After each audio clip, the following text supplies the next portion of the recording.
విషువత్తు equinox మనకు ఈ September 22న 2021 సంవత్సరంలో సాయంత్రము 7:21 యూటీసీ దీంట్లో ఈ ఈక్వినాక్స్ విషువత్తు ప్రవేశిస్తుంది. మనకి ఇదేమిటి అంటే సూర్యుడు కరెక్ట్గా భూమి యొక్క భూమధ్య రేఖకు ఎగ్జాక్ట్గా కరెక్ట్గా పైన ఉంటాడనమాట. భూమధ్య రేఖకు సూర్యుడు పైన ఉంటాడు. ఎలా కదులుతాడు? ఉత్తరం నుంచి దక్షిణానికి కదులుతాడు. సూర్యుడు ఉత్తరం నుంచి దక్షిణానికి వచ్చేటప్పుడు ఎగ్జాక్ట్గా ఈ నవంబర్ 22, 2021 సంవత్సరంలో మనకి నడినెత్తి మీదకి భూమధ్య రేఖ నడినెత్తి మీదకి వస్తాడు సూర్యుడు. ఇది ప్రపంచమంతా కూడా ఒకేసారి జరిగినప్పటికీ కూడా మీ క్లాక్ టైం దేని మీద ఆధారపడి ఉంటుందంటే మీ టైం జోన్ మీద ఆధారపడి ఉంటుంది. మరి మనకి ప్రతి సంవత్సరము 2 విషువత్తులు వస్తాయి. ఒకటి సెప్టెంబర్లో వస్తుంది, రెండవది మార్చిలో వస్తుంది. ఈ సెప్టెంబర్లో ఈ సూర్యుడు ఏం చేస్తాడంటే నార్త్ నుంచి సౌత్కి అంటే ఉత్తరం నుంచి దక్షిణానికి భూమధ్య రేఖను క్రాస్ చేస్తాడు. ఇక్కడ ఈ యొక్క విషువత్తు దగ్గర భూమి యొక్క యాక్సిస్ ఉంటుంది. అది ఎలా ఉంటుంది అంటే ఈ యొక్క సన్ రేస్ సూర్య రేఖలు ఉంటాయి కదా, ఆ సూర్య రేఖలకి లంబంగా పర్పెండిక్యులర్గా ఉంటాయి. ఎందుకని? ఈ సూర్యుడు ఈ భూమధ్య రేఖకు ఎగ్జాక్ట్గా డైరెక్ట్గా పైన ఉంటాడు. కాబట్టి ఈ ఉత్తరం అర్ధగోళంలో మనకి శరదృతువు సెప్టెంబర్ 22 లేదా 23లో ఎంటర్ అవుతుంది. ఇది ఇక్కడ సూర్యుడు ఖగోళ భూమధ్య రేఖను సౌత్ వైపు క్రాస్ చేస్తుందన్నమాట. ఉత్తరం నుంచి వస్తూ సౌత్ వైపు వెళుతూ క్రాస్ చేస్తుంది. ఇకపోతే దక్షిణ హెమిస్ఫియర్లో సదరన్ హెమిస్ఫియర్లో అక్కడ ఏమవుతుంది? ఇది ఈ సూర్యుడు ఖగోళ ఈక్వేటర్ని నార్త్ నుంచి సౌత్కి నార్దర్న్ హెమిస్ఫియర్లో జరుగుతుంది. ఇక్కడ సదరన్ హెమిస్ఫియర్లో ఏం జరుగుతుంది అంటే ఇక్కడ మనకి అంటే సదరన్ హెమిస్ఫియర్ అంటే సదరన్ భూమి యొక్క అర్ధగోళం. దాంట్లో ఏమవుతుంది? ఈక్వినాక్స్ ఈ విషువత్తు మార్చి 20 లేదా 21వ తేదీన ఏర్పడుతుంది. ఇక్కడ సూర్యుడు దక్షిణం నుంచి ఉత్తరం వైపు వెళతాడు. Moves north across the celestial equator. మరి ఈ నార్దర్న్ అర్ధగోళంలో ఏం జరుగుతుందంటే వసంత విషువత్తు మార్చి 20 లేదా 21వ తేదీన పడుతుంది. ఎందుకని? As the sun crosses the celestial equator going north, వెళుతూ ఈ సూర్య భగవానుడు ఈ ఉత్తరం వైపు వెళుతూ ఈ సెలెస్టియల్ ఖగోళ ఈక్వేటర్ భూమధ్య రేఖకి ఉత్తరం వైపుగా వెళుతుంది. మరి ఇన్ ద సదరన్ హెమిస్ఫియర్కి వచ్చేసరికి, దక్షిణ హెమిస్ఫియర్కి వచ్చేసరికి, అర్ధగోళానికి వచ్చేసరికి ఈక్వినాక్స్ మళ్ళీ చెప్పాను సెప్టెంబర్ 22 లేదా 23వ తేదీల్లో మనకి సూర్యుడు దక్షిణం వైపు వెళుతూ భూమధ్య రేఖను దాటుతూ ఖగోళ భూమధ్య రేఖను దాటుతూ వెళుతుంది. అసలు ఈ భూమధ్య రేఖ గురించి మనం ఎందుకు చెప్పుకుంటున్నాము అంటే ఈ యొక్క సెప్టెంబర్ 22న లేదా ఈ యొక్క మార్చ్ 20వ తేదీ లేదా 21వ తేదీలో వస్తుంది కదా, ఆ రోజుల్లో ఎవరైనా సరే మరి మనము రవికి కానీ లేదా కుజుడికి కానీ మనం జపం చేసుకున్నా, అభిషేకం చేసుకున్నా, పూజ చేసుకున్నా మరి మనకున్నటువంటి జాతక దోషాలలో ఉన్నటువంటి రవి దోషము, కుజ దోషము అంతరించిపోతాయన్నమాట. ఎందుకని? అది ఈ ఈక్వేటర్ మీద వెళుతున్నప్పుడు ఈ క్రాస్ చేస్తూ సూర్యభగవానుడు వెళుతున్నాడు. మరి ప్రత్యక్షంగా సూర్యభగవానుడు రవిగ్రహం. మరి మోడర్న్ సైన్స్లో రవిని స్టార్ అని చెబుతాం. మరి ప్రాచీన ఋషులు అంత విద్యా సంపన్నులు కాదు కాబట్టి పాపం ఇంగ్లీష్లో, అందుకని వాళ్ళు స్టార్ అని చెప్పలేక వాళ్ళు ఏమని చెప్తున్నారు, ప్లానెట్ అని చెప్పారు. అది మనం తప్పు పట్టకూడదు. ఇకపోతే భూమి యొక్క పుత్రుడు కుజుడు అంగారక గ్రహము. అందువలన ఈ అంగారక గ్రహము ఏమవుతుందండి, దాని యొక్క దోషాలు పోతాయి. మరి అప్పట్లో చూడండి, భూమి పైన ఋషులు, సనాతన ఋషులు ఇప్పుడు ఎవరైనా సరే తపస్సు చేస్తున్నప్పుడు కొండ పైన, హిల్ పైన కూర్చొని చేస్తారు. ఏకాంత ప్రదేశంలో, నిర్జరారణ్య ప్రదేశంలో, అడవుల్లో చేస్తారు, నదీ తీరాలలో చేస్తారు. అలాగా భూమి యొక్క హిమాలయ పర్వతాలంతా ఎత్తున్న కొండలను చూసుకొని చేస్తారు. ఎందుకంటే అక్కడ గ్రావిటేషనల్, గురుత్వాకర్షణ శక్తి, గ్రావిటేషనల్ ఫోర్స్ తక్కువ ఉంటుంది. అంటే మనం సాధన చేసినప్పుడు భగవంతుడి యొక్క నామంతో జపం ద్వారా వచ్చేటటువంటి తపశ్శక్తి, ఆ మంత్రం పవరు మన బాడీలోనే ఉండిపోతుంది.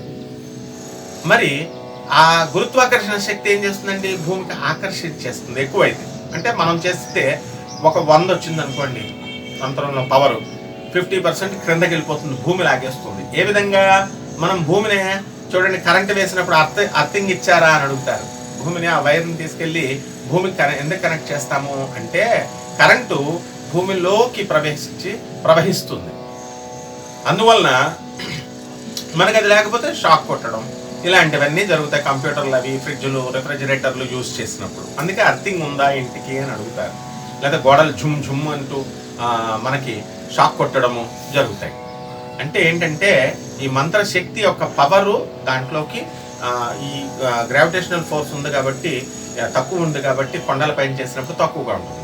మనం కూడా చూడండి, పూజ చేసినప్పుడు మనం ఒక పీఠం వేసుకొని చేస్తాం. ఒక చెక్క పెట్టె వేసుకోండి, లేకపోతే ఒక లేడి చర్మం వేసుకోండి, పులి చర్మం వేసుకోండి, లేకపోతే మామూలు చాప వేసుకోండి అని పూర్వీకులు చెప్పుకుంటూ ఉండేవారు.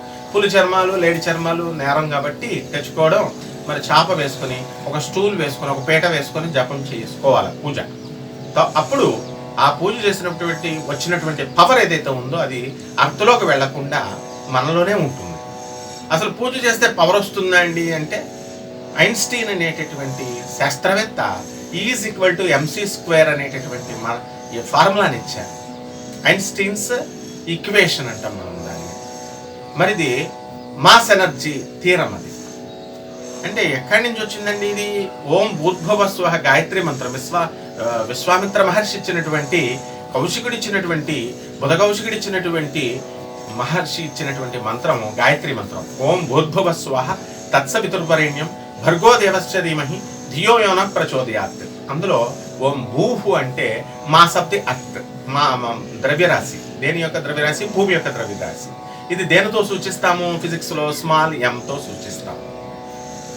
ఓం భూహు భువః సువః తత్ సవితుః. సవితుః అంటే ఏంటంటే వెలాసిటీ ఆఫ్ లైట్. సవిత భగవాను, సవిత్రుడు అంటే సూర్య భగవానుడు. ఆయన నుంచి వచ్చేటటువంటి వెలాసిటీ ఆఫ్ లైట్ ఫిజిక్స్లో మనము ఏమని చూస్తామంటే, భౌతిక శాస్త్రంలో సి, వెలాసిటీ ఆఫ్ లైట్ని స్మాల్ సితో సూచిస్తాం. ఓం భూహు భువః సువః తత్ సవితుః వరేణ్యం. వరేణ్యం అంటే స్క్వేర్. మరి స్క్వేర్ అనేది mc². mc velocity light c² వరేణ్యం అంటే ఒక్కొక్క పదాన్ని మనం ట్రాన్స్లిటరేషన్ చేసుకున్న వర్డ్ని తీసుకున్నప్పుడు మనకి mc² వచ్చింది. mc² ఏంటండి? E, capital E, energy. అంటే పూజ చేస్తే మంత్రంలో, మనం గాయత్రి మంత్రాన్ని జపిస్తే మనకి శక్తి వస్తుంది. అదేవిధంగా సకారాత్మకమైనటువంటి లేదా నకారాత్మకమైనటువంటి ఏదైనా సరే మంత్రాన్ని మనం తీసుకొని జపం చేసినప్పుడు మనకి శక్తి వస్తుంది అని ఐన్స్టీన్ గారు ఈ ఫార్ములాని E=mc² ఇచ్చారు. అంటే మోడర్న్ సైన్స్, యాన్షియంట్ సైన్స్. ఈ యాన్షియంట్ సైన్స్లో మీకు మనకు ఋషులు పాపం పాలిష్డ్గా పేరు పెట్టలేకపోవచ్చు, వాళ్ళకి ఇంగ్లీష్లో అవి రాకపోవడం వలన. అందుకని సన్ ఈజ్ ఎ స్టార్ అని ఋషులకు తెలుసు. సన్ను, రవి ప్లానెట్ కాదు అని ఇప్పుడు సైన్స్ చదువుకున్నటువంటి వాళ్ళు ప్లానెట్ కాదు, మోడర్న్ అని వీళ్ళ చెప్పాల్సిన అవసరం లేదు. అలాగే భూమి ఒక గ్రహము, ప్లూటో, యురానస్, నెప్ట్యూన్ ఇవన్నీ గ్రహాలు. మోడర్న్ సైన్స్లో డాక్టరేట్ చేసిన వ్యక్తిని. అందువలన మీరందరూ కూడా ఈ రోజున మనము ఈ జపం చేసుకున్నప్పుడు గ్రావిటేషనల్ పుల్ కానీ లేకపోతే ఈ యొక్క ఈక్వేటర్ని దాటుతున్నప్పుడు ఆ రోజు ప్రత్యేకమైనటువంటి రోజులు. ఆ జూన్ మనకు ఇప్పుడు వచ్చినటువంటి సెప్టెంబర్ 22 దగ్గరలో ఉంది కాబట్టి సెప్టెంబర్ 22, 23 మనకి ఈ సంవత్సరం 22న వస్తుంది. మరి అప్పుడు అద్భుతమైన సాధన చేయండి, మీకు నవగ్రహ దోషాలను పోగొట్టుకోండి. అలాగే ఈక్వినాక్స్ అనేటటువంటి వర్డ్ ఎక్కడి నుంచి వచ్చిందంటే లాటిన్ వర్డ్, అది యాక్వియస్ అంటే ఈక్వల్ అని అర్థం. నీరు అనే వేరే పదం ఉంటుంది యాక్వియస్ అంటే, ఆ యాక్వియస్ కాదు ఇది, AEQUUS యాక్వియస్ మీనింగ్ ఈక్వల్. నాక్స్ అంటే ఏంటంటే నైట్ అని అర్థం. అంటే ఈ ఈక్వినాక్స్ లో ఉన్న ప్రత్యేకత ఏంటంటే పగలి యొక్క డ్యూరేషను కాలపరిమితి, రాత్రి యొక్క డ్యూరేషను ఈ రెండు సమానంగా ఉంటాయి. అంటే రాత్రి 12 గంటలు ఉంది అనుకోండి, కరెక్ట్గా పగలు కూడా 12 గంటలు ఉంటుంది. మిగతా రోజుల్లో 12 గంటలు 2 నిమిషాలు ఉందనుకోండి, అక్కడ 2 నిమిషాలు తగ్గించుకోవాలి, 11 గంటల 58 నిమిషాలు ఉంటుంది. సమానంగా ఎప్పుడు ఉండవు. ఈ విషువత్తు సమయాలలోనే ఆ రోజుల్లో మాత్రమే సమానంగా ఉంటాయి. ఇది ఆన్ ద ఈక్వినాక్స్ దగ్గరికి వచ్చేసరికి ఈ రాత్రి పగలు రఫ్గా మనము ఈక్వల్ ఇన్ లెంత్ గా డివైడ్ చేసాం. సన్ క్రాసెస్ చేస్తున్నప్పుడు నార్త్ నుంచి సౌత్ కి మనము ఈక్వేటర్ ని క్రాస్ చేస్తున్నప్పుడు, and this marks the autumnal equinox when it crosses from south to north. This marks the vernal equinox. ఇది 12 గంటల డే లైట్ ఉంటుంది, 12 గంటల డార్క్నెస్ ఉంటుంది. భూమి యొక్క సర్ఫేస్, భూమి యొక్క దీని మీద మొత్తం ఏ పాయింట్ లో తీసుకున్నా ఈ 2 ఈక్వినాక్స్ల్లో భూమి మీద సర్ఫేస్ మీద ఎక్కడ ఏ పాయింట్ లో మనం తీసుకున్నా కూడా మనకి ఇది వర్తిస్తుంది. రాత్రి 12 గంటలు ఈజ్ ఈక్వల్ టు పగలు 12 గంటలు ఆ రోజున ఈక్వినాక్సస్ విషువత్తు రోజుల్లో. మరి ఈ బిగ్గెస్ట్ డిఫరెన్స్ ఈ విషువత్తుకిను సాల్స్టిస్, ఈక్వినాక్స్ కి సాల్స్టిస్ కి ఏంటి తేడా అంటే అయనాంతము. సాల్స్టిస్ అంటే అయనాంతము, ఈక్వినాక్స్ అంటే మీ విషువత్తు. ఇదేమిటంటే solstice is the point during the earth's orbit around the sun at which the sun is at its greatest distance from the equator, while during an equinox it's at the closest distance from the equator.